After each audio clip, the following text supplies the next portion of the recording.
Hello friends, എൻ്റെ പുതിയ വീഡിയോയ്ക്ക് എല്ലാവർക്കും സ്വാഗതം. ഇന്നത്തെ വീഡിയോയിൽ ഞാൻ പറയാൻ പോകുന്നത് ഞാൻ പ്രേമലു മൂവി കണ്ടു. അപ്പോൾ ആ മൂവിയുടെ റിവ്യൂ ആണ് ഞാൻ ഇപ്പോൾ പറയാൻ പോകുന്നത്. ഞാൻ ഭയങ്കര സെലക്റ്റീവാണ്. ഇപ്പോൾ ബ്രഹ്മയുഗത്തിന് ശേഷം ഇപ്പോൾ ഞാൻ പ്രേമലു ആണ് കണ്ടത്.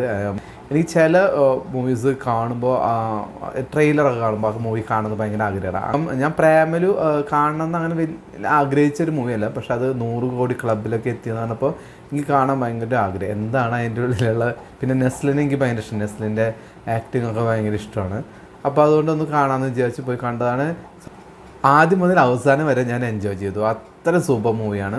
സ്ക്രിപ്റ്റ് എന്നൊക്കെ പറഞ്ഞല്ലോ, അടിപൊളി സ്ക്രിപ്റ്റാണ്. എവിടെ നമുക്കൊരു ലാഗോ അല്ലെങ്കിൽ ഒരു മുഷിപ്പോ ഒന്നും തോന്നില്ല. ഒരു ന്യൂജൻ എന്നുള്ള രീതിയിലായിരിക്കും എല്ലാവരും ഈ മൂവിയെ ആദ്യം കാണുക. എന്ന് വെച്ച് കഴിഞ്ഞാൽ നെസ്ലിൻ, അതുപോലെ മമിത, അതുപോലെയുള്ള യങ്സ്റ്റേഴ്സിൻ്റെ ഒരു മൂവിയാണല്ലോ, നായകനും നായികയൊക്കെ ആയിട്ട് വരുന്നത്. അപ്പോൾ നമ്മൾ വിചാരിക്കും അതൊരു ന്യൂജൻ മൂവി. പക്ഷെ കണ്ടുകൊണ്ടിരിക്കുമ്പോൾ നമുക്കതൊരു ന്യൂജൻ മൂവി അങ്ങനെ ഒന്നും ഒരു ജോണറിനും പെടുത്താൻ പറ്റില്ല. ഏത് ജനറേഷനിലും പെട്ട ആൾക്കാർക്ക് കാണാൻ പറ്റിയുള്ള ഒരു ഉഗ്രൻ മൂവി എന്നാണ് ഞാൻ പ്രേമലുവിനെ കുറിച്ച് പറയുക. എനിക്ക് ഒരുപാട് ഇഷ്ടപ്പെട്ടു.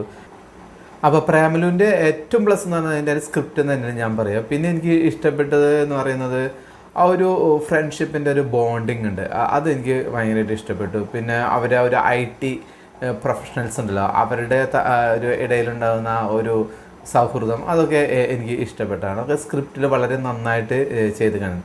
പിന്നെ എനിക്ക് നെഗറ്റീവായിട്ട് തോന്നിയത്, ഏറ്റവും വലിയ നെഗറ്റീവ് എന്ന് പറയുമ്പോൾ എനിക്ക് നായികയെ കുറിച്ച് പറയുകയാണെങ്കിൽ അഭിനയത്തിനെ കുറിച്ചിട്ട് എനിക്ക് എതിരഭിപ്രായമൊന്നുമില്ല. നന്നായിട്ട് തന്നെ അഭിനയിച്ചിട്ടുണ്ട്.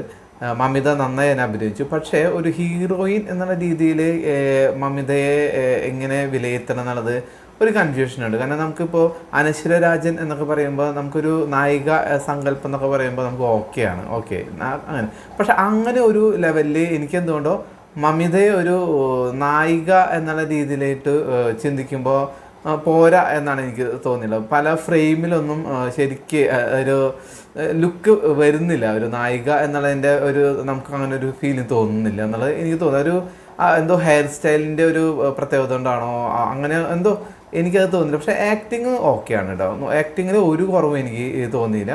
പെർഫെക്റ്റാന്ന് തോന്നിയിട്ടുണ്ട്. എന്ന് വെച്ചാൽ നമുക്കിപ്പോൾ ഉർവശി അല്ലെങ്കിൽ ശോഭന, മഞ്ജു വാര്യർ എന്നൊക്കെ പറയുമ്പോൾ അത് നമ്മുടെ ഒരു നായിക സങ്കല്പമുണ്ട്, അതിലേക്ക് ചേർത്ത് നിർത്താൻ പറ്റിയ തരത്തിലുള്ള ഒരു വ്യക്തിയായിട്ട് എനിക്ക് മമിതയെ ഫീൽ ചെയ്തില്ല. ഇത് എൻ്റെ പേഴ്സണൽ അഭിപ്രായമാണ്. പലർക്കും ചിലപ്പോൾ മമിതയുടെ ഭയങ്കര ഫാൻസ് ഉണ്ടായിരിക്കാം. പിന്നെ എനിക്ക് തോന്നിയത് സിനിമാറ്റോഗ്രാഫി അത്ര നന്നായിട്ട് എടുത്തു എന്ന് എനിക്ക് തോന്നിയില്ല. കാരണം ഒരുപാട് സീനുകൾ ഉണ്ടായിരുന്നു സിനിമാറ്റോഗ്രാഫി നല്ല ബെറ്റർ ആക്കാനുള്ളത്, അവിടെയൊക്കെ പാളിച്ചുകൾ പറ്റിയെന്നാണ് എനിക്ക് തോന്നിയിട്ടുള്ളത്. പിന്നെ ഒരു കാര്യം എന്ന് പറഞ്ഞാൽ മ്യൂസിക്കാണ്. മ്യൂസിക് മനസ്സിൽ തട്ടുന്ന മ്യൂസിക് എന്നൊന്നും പറയാനില്ല. ഒക്കെ നമ്മൾ പറയും തട്ടുപൊളിപ്പൻ പാട്ടുകൾ എന്ന് പറയില്ലേ, അവിടെ വരുമ്പോഴാണ് ശരിക്കും ഇതൊരു ന്യൂജൻ മൂവിയാണ് എന്ന് എനിക്കൊരു ഫീൽ വന്നത്.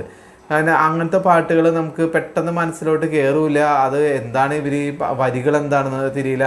പെട്ടെന്ന് എനിക്കൊരു മടുപ്പ് തോന്നി ഈ പാട്ടുകളുടെ കാര്യത്തിൽ കേട്ടോ. കുറച്ചും കൂടി നല്ല അതിന് സിറ്റുവേഷൻസ് ഒരുപാടുണ്ടായിരുന്നു. ഇപ്പോൾ ഞാൻ പറയട്ടെ, ഒരു കല്യാണത്തിന് ഇവർ പോകുന്നുണ്ട്, അവിടെ ദേവരാഗത്തിൻ്റെ ഒരു പാട്ട് വെച്ചിട്ട് അതൊരു കോമഡി ലെവലിലാണ് അവർ ചെയ്തിരിക്കുന്നത്. നേരെ മറിച്ച് അതൊരു തെലുങ്കിലോ ഹിന്ദിയിലോ ആണെങ്കിൽ അതിന് പക്ക ഒരു മൂവി സോങ് അവിടെ വരും.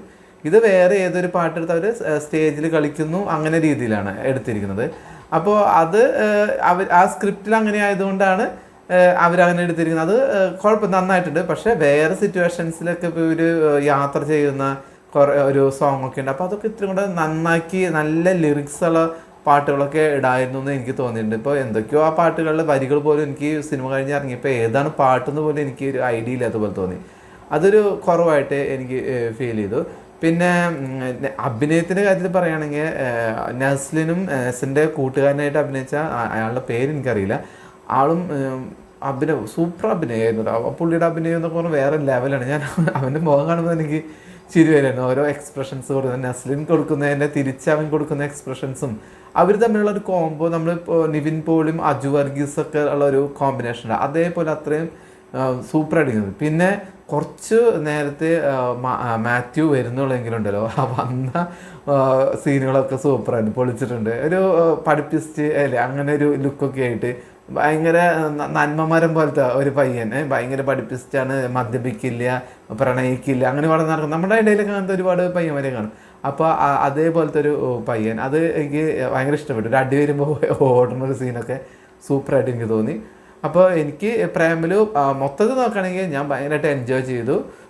പിന്നെ ഞാൻ പറഞ്ഞ ഈ നെഗറ്റീവ്സ് കുറച്ചുണ്ട്. അത് ഒരു വലിയ നെഗറ്റീവ് എന്ന് പറഞ്ഞാൽ എനിക്ക് തോന്നിയത് സിനിമാറ്റോഗ്രാഫി തന്നെയാണ്. സിനിമാറ്റോഗ്രാഫി എന്തോ എനിക്കത്ര ഈ ഒരു മൂവിനെ അത്ര രസിച്ചില്ല. കാരണം നമ്മൾ ഇതിനു മുമ്പ് കണ്ട ഒരുപാട് പടങ്ങളിലെ അടിപൊളി സിനിമാറ്റോഗ്രാഫി ഉണ്ട്. ഇപ്പോൾ വാലിബനാണെങ്കിലും ഇപ്പോൾ ബ്രഹ്മയുഗമാണെങ്കിലും അതിലൊക്കെ നമ്മൾ സിനിമാറ്റോഗ്രാഫി ഇങ്ങനെ എന്താ പറയുക ഭ്രമിച്ചിരുന്നിട്ട് ഈ ഒരു മൂവിലോട്ട് വരുമ്പോൾ ഇതിന് അത്ര മതി എന്നുള്ള രീതിയിലല്ല, കുറച്ചും കൂടെ ബെറ്റർ ആക്കായിരുന്നു എനിക്ക് തോന്നി. മ്യൂസിക്കും അതുപോലെ തന്നെ സിനിമാറ്റോഗ്രാഫി എനിക്ക് അത്ര നന്നായി തോന്നിയില്ല. പിന്നെ ഇതിൽ മൊത്തത്തിൽ എനിക്ക് ആക്ടിങ്, സ്ക്രിപ്റ്റ് അതൊക്കെ വളരെ സൂപ്പറായിട്ട് എനിക്ക് തോന്നി, ഭയങ്കര ഇഷ്ടപ്പെട്ടു. അപ്പോൾ എന്തായാലും 100 crore ക്ലബിലേക്ക് പോകേണ്ട ഒരു മൂവി തന്നെയാണ്. പല ലാംഗ്വേജിൽ ഇത് റീമേക്ക് വരുന്നത് ഉറപ്പാണ്. അപ്പോൾ നമുക്ക് വ്യത്യാസം കാണാം കേട്ടോ. മലയാളത്തിൽ നിന്ന് തെലുങ്കിലോ ഹിന്ദിയിലോ തമിഴിലോ ഒക്കെ ഈ മൂവി പോവുകയാണെങ്കിൽ അവരെടുക്കുന്ന രീതിയിൽ ഇത് ഭയങ്കര വ്യത്യാസമായിരിക്കും. പാട്ടുകളാണെങ്കിലും സീനുകളൊക്കെ ആണെങ്കിൽ ഇത്തിരി കൂടെ പൊലിപ്പിച്ചെടുക്കണം കാണാം. അതാണല്ലോ മലയാള സിനിമയും മറ്റു സിനിമകളും വ്യത്യാസം. ഇത് കുറച്ചുകൂടെ നമ്മൾ റിയലിസ്റ്റിക് ആക്കുന്ന, അവർ കുറച്ചും കൂടെ റിയലിസ്റ്റിക്കിൻ്റെ ഒപ്പം തന്നെ കുറച്ച് ഫാൻറ്റസി ഒക്കെ ചേർത്ത് കുറച്ച് പാട്ടും അങ്ങനെ സ്റ്റണ്ടൊക്കെ കൂട്ടിയിട്ടിട്ടൊക്കെയാണ് അവർ പിടിക്കുന്നത്. അപ്പോൾ അത് വേറെ ലെവലിലോട്ട് പോകും. അപ്പോൾ നമുക്ക് ഇഷ്ടപ്പെടില്ല. അപ്പോൾ പല ആൾക്കാരും പറയും മലയാളം സിനിമയുടെ ഒപ്പം എത്തിയില്ല. അത് നമുക്ക് ശരിക്കും പറഞ്ഞാൽ ഇതൊരു പ്രൗഡാണ്. കാരണം നമ്മൾ കുറച്ചും കൂടെ ഒരു എത്ര കൊമേഴ്ഷ്യൽ ഇതാണെങ്കിലും അതിലൊരു റിയലിസ്റ്റിക്കിൻ്റെ ഒരു അംശം അതിൽ കാണും. അത് നമ്മുടെ മലയാളികളുടെ ഒരു പ്രത്യേകതയാണ്. അപ്പോൾ എനിക്ക് പ്രേമലു വളരെയധികം ഇഷ്ടപ്പെട്ടു.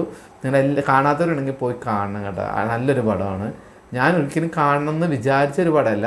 കാരണം വെച്ചാൽ ഞാൻ വിചാരിച്ച അത് വേറൊരു ടൈപ്പ് ഓഫ് മൂവി ആയിരിക്കുമെന്ന് വിചാരിച്ചിട്ടാണ് ഞാൻ ഇരുന്നത്. പക്ഷേ ഇത്രയും ഹിറ്റാന്ന് കണ്ടപ്പോഴാണ് ഞാൻ പോയി കണ്ടത്. ആ ഹിറ്റിന് എന്ന് പറഞ്ഞു കഴിഞ്ഞാൽ 100% അതിനെ ന്യായീകരിക്കാൻ നമുക്ക്, അത് വെറുതെ അങ്ങ് ഒരു പടം കയറി അങ്ങ് ഹിറ്റായതൊന്നുമല്ല. അത്രയും സൂപ്പറായിട്ടുള്ള സ്ക്രിപ്റ്റാണ്, ഡയറക്ഷനും അടിപൊളിയായിട്ടുണ്ട്, ആക്ടിങ് അതിലപ്പുറമാണ്. അപ്പോൾ എന്തായാലും എല്ലാവരും പ്രേമലു കാണാം.